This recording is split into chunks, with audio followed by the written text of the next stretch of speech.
Now keep in mind, because I know you guys, the moment I said Denon Prime isn't, everybody, they're just typing away, typing away, typing away. I'm not saying it's not going to be a good product. I'm not saying that it isn't a good product. I'm just saying that it's not going to change the world. What's going on, everybody? It's your man Cleveland Terry, and today I want to talk to you guys about something that is near and dear to my heart, and that is YouTube comments. But in particular, one specific comment. Now, the last couple of videos have been on the Pioneer or the techniques or even the phase, and every time I review the comments, I see this recurring comment that keeps popping up over and over again. It's the same comment. And that comment is Denon Prime. Denon Prime 4. That is the magical machine that is going to fix the world. It's going to make everything better. It's going to remove all unnecessary elements from your DJing, and you're going to become the best DJ with the best hardware ever invented. The Denon Prime solves all problems. Now, that might be true, but realistically speaking, it's not. Because there's no such thing as a perfect product. Because when you're dealing with millions and millions of people, all with different perspectives and with different ideas of what they need, well, that Denon Prime 4 may not be exactly what one person is looking for, but it might be the perfect machine for another person. For me, specifically, I'm going to say this. Prime 4 is not going to save the world. It's a great piece of hardware, but it's not going to change the way you do things. So we're going to break this up. So I talked about my DDJ 1000. Immediately people say, hey, Prime 4 is gonna wipe the DDJ 1000, clean off the map. It's the best controller ever invented. Maybe. However, I've used the controller. I tested it at NAMM, and while I thought it was a good machine, as far as overall, it has a lot of the things that you would want. It tries to give you everything. However, we got the sweep effects right here, which are built into this sweep effects knob right here. And like on a filter, it's gonna take it out. We got the echo effect. A wash.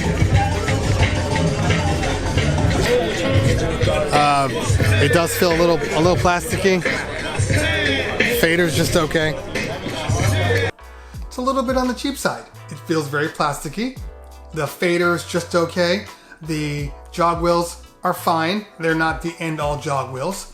And for me, a person that is actually using the equipment, what are the top things that people use when they're using the equipment? They use the crossfader, they use the faders, and they use the jog wheels. Everything else is secondary. That feel, that touch is the most important thing to a DJ. And without that feel, it can't possibly be the best ever. Now, are the jog wheels fine and responsive? Yes. Is the crossfader fine? It's okay. It's not the best crossfader I've ever used. It doesn't feel like the Magville fader. It's an okay crossfader. On my next video, I was talking about how I was having some problems with Serato, and then the response is Prime Engine, Denon Prime 4. It's gonna solve all your problems. Who needs that stupid computer? We got the Denon Prime 4. That's all you need. Listen, I appreciate what you're saying, but the last time I checked, the thing that's in that Denon Prime 4 is still a computer.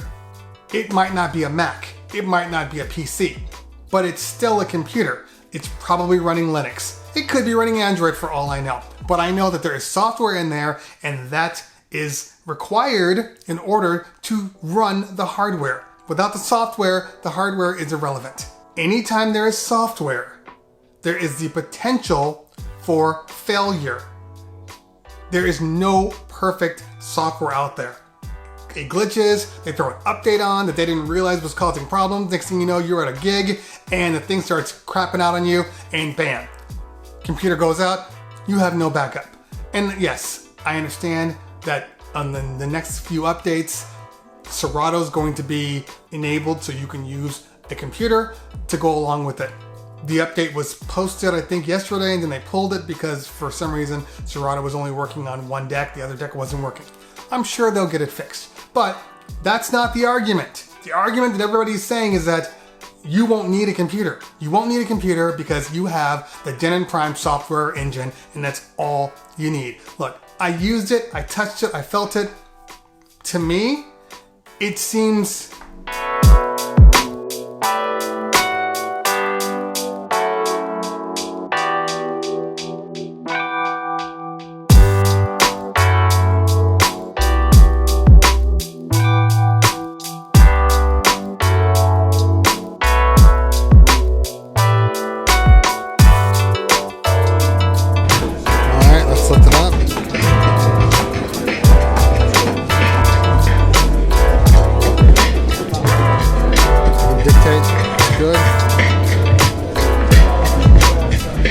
kind of feels like a step backwards because you have to lean over. It's a touch interface. The touch interface, you pop it, you hit the search button, the keyboard pops up. It's like using an iPad or a Surface, whatever. You got to type on that screen. You got to load it up. From what I felt, the load time was a little slower than loading with Rekordbox or with Virtual DJ or with Serato, which I think Serato probably has the fastest load time loading a song in, not starting the software, but loading a song in.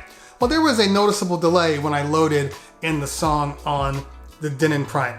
So for me, that's a little bit of an issue. Can it be fixed in software? Of course, but that's not what we're saying. Prime is the end all, so it should be perfect. I have a serious issue with loading all my music onto hardware and thinking that that's the only thing you're going to use. I can't see how you can have that hardware without having a computer next to you. You're always going to need a computer to be able to load that music in unless you're going to put it on a thumb drive. Where's that thumb drive going to get music from? So it's got to come from somewhere. So you still have to load all that music on. If this is a permanent installation at like a nightclub or, you know, a bar or something, well, your music, is it universal? Is everybody using the same database? So you're still going to need something to be able to differentiate between that, which means you're probably bringing your computer anyway if it is at an installation. If it's just yours, then it's fine. You can load all your music on. But for me, one of my biggest issues is if I load all my music on and then, this is for private events, and somebody asks me for a song, how do I get that song on quickly? I can't download it from the internet and just throw it on. So I'm, again, taking a step backwards. The whole point of having a computer is having access to everything all the time. And I think if you're loading it on there, it's the same thing as Rekordbox thumb drives. You load it on a Rekordbox thumb drive, you're playing the music that you have, and that's it. You're not playing anything else. And if that's who you are and that's what you like, fine. But I need a little more flexibility in what I do. So I'd still be using a computer of some kind. So now I have two computers.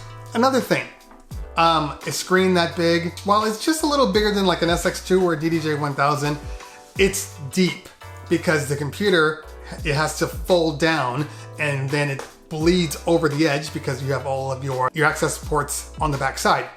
And it's a very, very deep controller, which means a much larger case that you're gonna have to deal with at all times.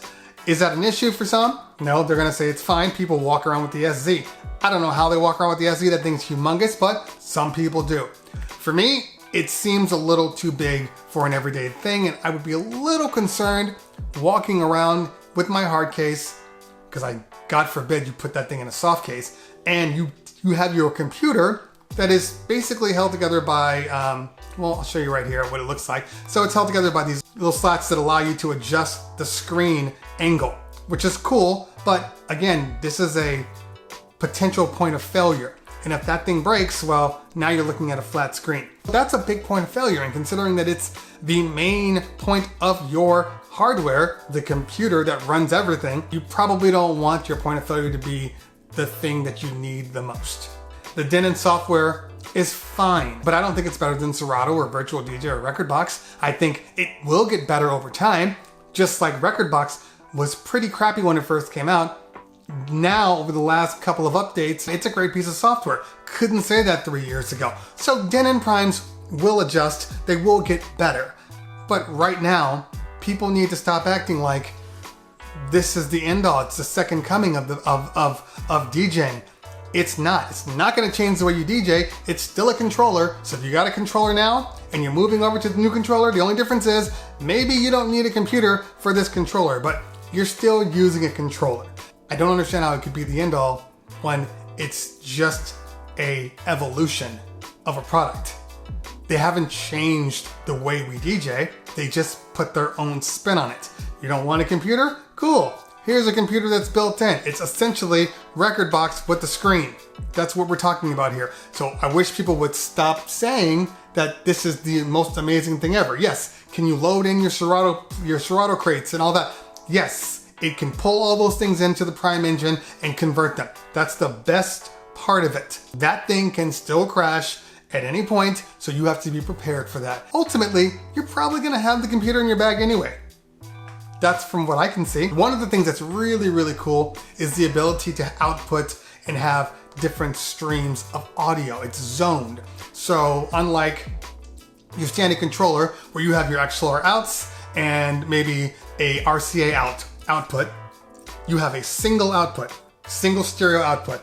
Well, on the Prime 4s, you actually have dual outputs with their own zones. So you can send one over to, say, you know, cocktail, or maybe you have a lounge area on one side and you got the nightclub on this side. Well, you can play lounge music over there and still DJ without it affecting anything. That's really, really cool. But how often does that happen? That sounds like an installation thing versus an actual DJ thing. I've probably only had a couple times where people have said, oh, can you play something different for the adults in this room and play something else for the kids in this room? That's atypical. Is that a cool feature? Yes. Should a lot of the other hardware companies come out with it? Sure, that's definitely a bonus, but it's not gonna change the way I DJ. Some people will say, well, if I have to buy a computer and I have to buy a controller, I'm better off just buying the Denon Prime because at least then I have controller with the computer. I don't have to worry about having a computer, but you still have to worry about having something because you need a way to get your music into the Denon Primes. Hence, you will always need a computer. So it's not gonna save you. Now, you're not gonna run into potential Serato issues or Pioneer or virtual DJ issues, but you have your own set of issues with the Denon software now. Before I end this, I want to make sure that we are all clear about something. I don't dislike the product. I'm talking mainly about the people that think that it's going to fix all the problems, which it won't. If you want this product, go get it. It's a good product. I've tested it, I've used it, I was impressed with it. There are things that I don't like about it, and there are things that I do like about it, but that's with everything. And you're gonna look at it and say, you know what, this is all I've ever needed, and I'm great. I look at it and say, it's a good board. However, I still chose the DDJ-1000 because I felt that was a better board, for controllers anyway. Let me know if you've decided that you're gonna move over to that or that you already have. And please tell me the pros and cons of it too. I'd like to know. And then we can have a conversation, hopefully a civil conversation, because that's what I'm about here. By the way, guys, I know some of you follow me on Instagram, others don't, but what I'm trying to do now on Instagram is I'm trying to post a lot of the things that I don't think are necessarily work here, or maybe quick videos of DJing, maybe some routines, maybe some quick how-tos that I'm throwing up on Instagram. So make sure you guys follow me there, right here. That's how you can follow me, and check me out there too, guys. So, I mean, I got a lot of followers here, a lot of subscribers, but my Instagram account it's due for some improvements. So guys, make sure you hit that like button, hit that subscribe button if you found what I said here useful. Want to see what I do on the other side? Head over to Instagram, hit that subscribe button also. So guys, once again, always a pleasure. If I don't talk to you later, we'll talk soon. Peace.